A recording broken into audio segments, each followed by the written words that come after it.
네, 오늘날 사람들은 너나 할 것 없이 뉴스나 신문을 보고 이제 정말 세상의 끝이 왔나 생각합니다.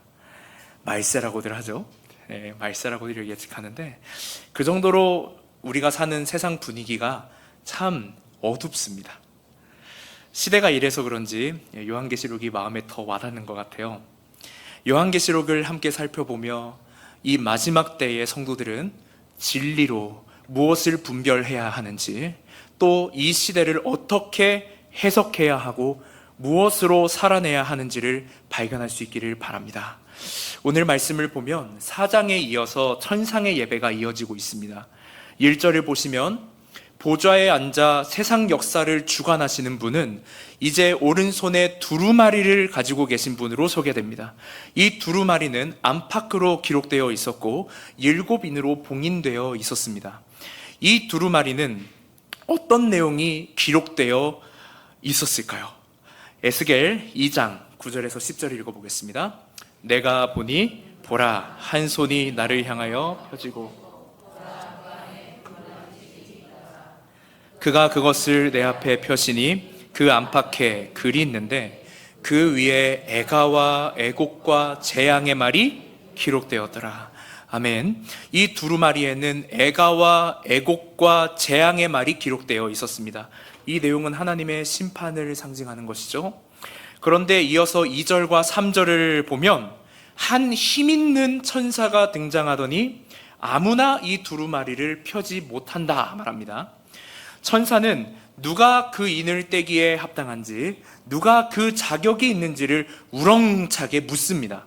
이 물음은 하나님 외에는 누구도 우주의 심판을 집행하는 합당한 권세를 갖지를 못한다는 것을 의미합니다.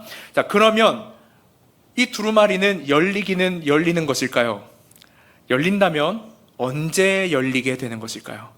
다니엘서 12장 4절을 읽어보겠습니다. 다니엘아, 마지막 때까지 이 말을 간수하고 이 글을 봉함하라. 많은 사람이 빨리 왕래하며 지식이 더하리라. 아멘. 다니엘서에 따르면 이 두루마리는 마지막 때에 열립니다. 그러면 그 마지막 때는 언제일까요? 자, 요한계시록 1장 19절을 보겠습니다. 그러므로 네가 본 것과 지금 있는 일과 장차 될 일을 기록하라. 자, 여기서 요한이 본 것과 지금 있는 일과 장차 될 일은 다니엘서에서 말한 마지막 때를 말합니다. 그런데 요한계시록 1장 1절에 따르면 그 마지막 때, 그러니까 지금 본 것과 지금 있는 것과 장차 될 일이 어떻게 시작됐다고 하죠? 1장 1절을 다 같이 보겠습니다. 예수 그리스도의 계시라. 네, 여기까지요. 예수 그리스도의 계시라. 여러분, 예수 그리스도의 계시라는 말은 그리스도 안에서 이미 마지막 때가 시작되었다는 것을 의미합니다. 그러므로 요한계시록의 이 마지막 때의 기간, 그러니까 이 마지막 때의 범주는 그리스도의 죽음과 부활로부터 시작하여서 재림으로 끝날 역사까지인 것입니다. 우리는 두루마리의 심판이 기록되었다고 하여서 세상의 끝, 그러니까 그리스도의 재림이나 성도들의 완성된 구원 또는 최후 심판만을 생각하기가 쉽습니다. 그러나 요한계시록 5장은 지금까지 설명드린 이 배경 속에 미래의 종말뿐만이 아니라 과거와 현재를 다 포함하고 있습니다. 그러니 정리하자면 이렇습니다. 이 마지막 때의 심판은 그리스도의 죽음과 부활로 이미 시작되었습니다. 그러나 아직 완성되지 않은 것입니다.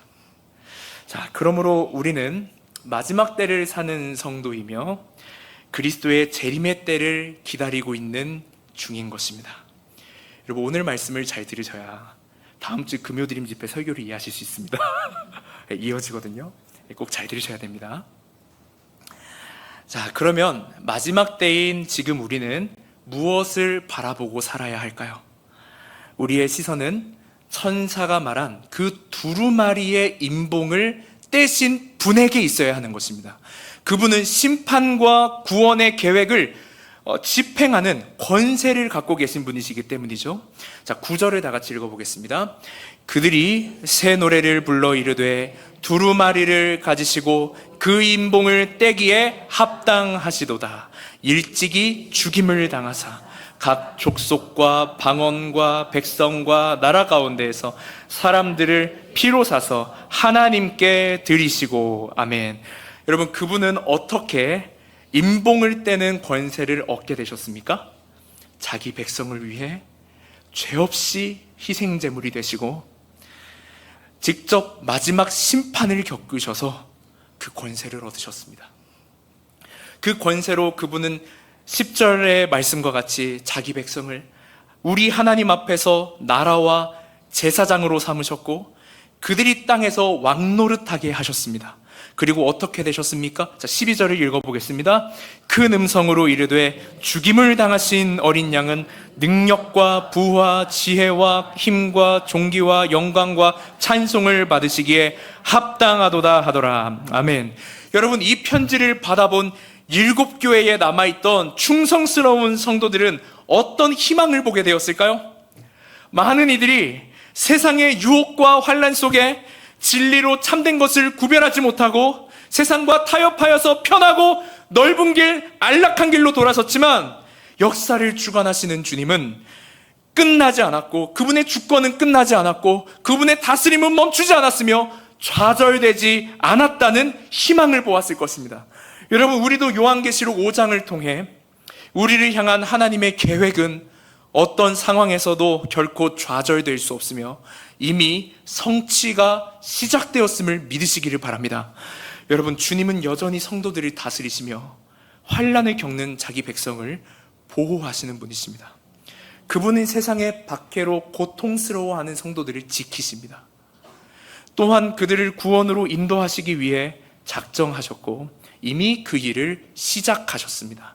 여러분, 그 일을 시작하신 그리스도를 바라보십시오. 그분을 믿지 않고 그분의 합당한 권세를 바라보지 못하면 우리는 절망에 사로잡히고 말 것입니다. 요한도 그랬습니다. 여러분, 4절을 보시면 요한은 그 두루마리를 펴거나 보거나 하기에 합당한 자가 보이지 아니하기로 내가 크게 울었다고 말합니다. 요한은 순간적으로 예수께서도 그 합당한 자가 아니면 어떻게 하지? 라고 생각하며 두려움에 울었다는 것입니다. 그러나 곧 24장로 중 한 사람이 요한에게 말하죠. 5절입니다. 다 같이 읽어볼까요? 장로 중에 한 사람이 내게 말하되 울지 말라. 유대 지파의 사자 다윗의 뿌리가 이겼으니 그 두루마리와 그 7인을 떼시리라 하더라. 아멘. 장로는요, 요한에게 울지 않아도 괜찮다. 절망하지 않아도 괜찮다. 유다 지파의 사자가 그 책을 펼 수 있게 되었다고 선언합니다. 그때 요한은 얼마나 기뻤을까요? 유다의 사자라는 말에서 알 수 있듯이 사자는 강함의 상징입니다. 자, 구약에서 유다의 사자에 대한 그 구절로는 이제 창세기 49장 9절에 나오는데요. 다 같이 한번 읽어볼까요? 유다는 사자 새끼로다. 내 아들아, 너는 움킨 것을 찢고 올라갔도다. 그가 엎드리고 웅크림이 숫사자 같고 암사자 같으니 누가 그를 범할 수 있으랴. 아멘. 여기서 사자 새끼란 젊은 사자를 의미합니다. 여러분, 사자 새끼는 귀엽습니다. 근데 젊은 사자는 무섭습니다. 맹렬하죠. 젊은 사자입니다. 힘이 강하다는 것이죠. 그리고 움킨 것을 찢었다는 뜻에서 알 수 있듯이 사자는 다른 동물을 찢습니다. 다른 동물을 이깁니다. 승리의 상징, 위엄의 상징이 바로 사자입니다. 아무도 범접할 수 없는 왕 중의 왕이라는 것이죠. 바로 그 왕이 유다의 사자인 것입니다. 여러분, 주일날 들으셨죠? 그 사자는 귤을 가지고 세상을 통치하는 왕이 있습니다.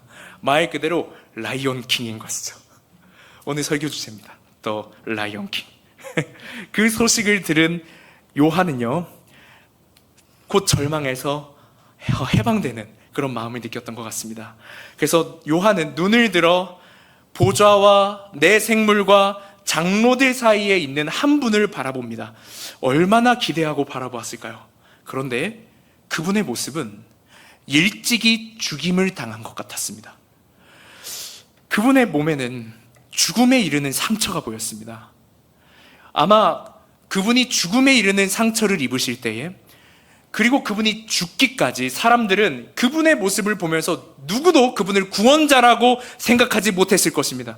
그러나 그분은 7불과 7눈을 가지고 엄청난 위험을 내뿜고 있었습니다. 죽임당한 어린 양은 다시 살아나서 위험을 나타내고 있었고, 승천하셔서 하나님의 보좌에 계셨습니다. 그분은 죽음으로 자기 백성을 구원하셨을 뿐만 아니라 죽음으로 원수의 권능을 정복하셨습니다. 모든 사단의 권세가 그분의 부활과 그분의 승천으로 패배한 것입니다. 여러분, 그리스도는 본래 사자로 표현된 분입니다. 유다의 사자, 왕 중의 왕으로 표현됐습니다. 그러나 사자이신 그분은 어린 양의 모습으로 죽임을 당했고 죽음의 권세를 이기셨습니다. 이것이 바로 5장의 주제입니다. 사자이신 그리스도께서 어린 양의 몸으로 죽으셨으나 이기셨다. 역설이죠. 7교회의 성도들은 이 말씀을 읽으며 그리스도의 역설적인 승리를 발견했을 것입니다. 그리스도는 약함을 통해 능력을 얻는 분이며 그리스도는 죽음을 통해 썩지 않을 나라를 세우는 분임을 더욱 믿게 되었을 것입니다. 그리고 성도인 자신들 역시 그리스도께서 걸으신 십자가의 길을 따를 때, 그분이 걸으신 좁은 길을 따를 때 영원한 승리를 누릴 수 있음을 확신하게 되었을 것입니다. 여러분, 우리를 위해 어린 양이 되어서 죽으시고 부활하신, 그리고 악한 사단의 권세를 무너뜨리신 예수 그리스도를 바라보십시오. 그분은 7역, 즉 양자의 영이신 성령을 우리 가운데 보내셔서 주님의 주권을 수행하실 것입니다. 여러분, 이 마지막 때에 사자이신 예수 그리스도를 바라보며 우리의 삶의 척도를 바꿀 수 있기를 바랍니다. 우리의 삶은 얼마나 교회를 다녔느냐, 그런 거칠애로 끝나서는 안 됩니다. 직분이 뭐냐로 끝나서는 안 되는 것입니다. 십자가로 인해 형성된 삶이 있느냐, 예수 그리스도를 따른 그 십자가의 길을 걸었느냐, 이것이 우리 삶의 척도가 돼야 되는 것입니다. 또한 돈과 명예, 세상의 화려한 문화와 구조가 고난을 이기는 힘이라고 말하면서 끝나는 인생이 되어서는 안 되겠죠. 우리는 유다의 사자께서 얻으신 승리가 고난을 이겨내는 힘이라 고백하는 인생을 살아내야 하는 것입니다. 또한 사람에게 희망을 두어서는 안 됩니다. 오직 예수 그리스도께 희망을 두고 그분의 삶을 본받는 그 중요성을 깨닫고 이 좁은 길, 십자가의 길을 걸을 수 있기를 바랍니다. 여러분, 우리는 이 삶의 척도와 패턴을 외면할 때가 정말 많지 않습니까? 그때 우리는 세상 문화에 얼마나 쉽게 타협하고 세상 유혹에 얼마나 홀라당 넘어갔는지. 그러므로 성도 여러분, 우리의 시선을 언제나 유다의 사자이신 주님께 집중하여 그분의 영광을 바라고 즐거워하십시오. 시간을 정하여 성경을 읽고 그분의 뜻을 기억하며 세상 노래를 과감히 끊고 찬양을 부르십시오. 여러분, 자동차에 세상 노래가 나오지 않도록 막아버리십시오. 부모님들과 자녀들이 그 은혜를 누릴 수 있도록 간식이든 도시락이든 용돈이든 뭐든 준비하여서 하나님의 사랑을 전하시기를 바랍니다. 7월 20일이 초복이던데 함께 삼계탕 기다리면서 냅다 손잡고 기도해 주셔요. 축복해 주십시오. 그렇게 주님의 영광을 바라고 즐거워할 때 우리의 삶의 예배가 회복될 것입니다. 지금까지 자신을 예배했다면 이제는 진실로 하나님 한 분만을 사랑하는 예배를 드리게 될 줄로 믿습니다. 그때 비로소 우리는 고린도전서 13장 5절의 말씀을 깨닫게 되겠죠. 다 같이 읽어볼까요? 자기의 유익을 구하지 아니하며. 고린도전서 13장은 사랑장이죠. 사랑은 자기의 유익을 구하지 않는다. 여러분, 정말 가슴 뛰는 이야기 아닙니까?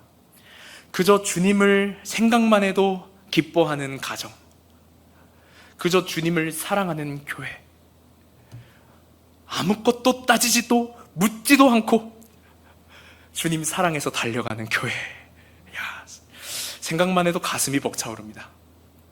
자기의 유익을 구하지 않고 그저 주님을 사랑하는 그런 가정 되시기를 주님의 이름으로 축복합니다. 자기의 유익을 구하지 않고 그저 주님만을 사랑하는 교회 되시기를 축복합니다. 여러분, 양보하지 마십시오. 세상에 변질될 필요도 없고 잠깐 발을 넣었다가 뺄 필요도 없습니다. 주님께만 우리의 마음과 생각과 삶을 다 드릴 수 있기를 원합니다. 우리를 사랑하셔서 어린 양이 되어 십자가에서까지 구원의 기쁨과 눈물로 함께 하신 주님이십니다. 우리와 함께 하시는 그 주님은 세상을 다스리시는 사자이시며 하나님의 어린 양이십니다. 하늘 권능으로 이 마지막 때를 살아갈 수 있도록 우리에게 새 힘을 주실 것입니다. 그리스도를 바라보십시오. 그분과 동행하며 이 마지막 때를 영광스럽고 빛나는 하나님 나라 성도로 살아가는 저와 여러분 되시기를 주님의 이름으로 축복합니다. 아멘. 함께 찬송 드릴까요?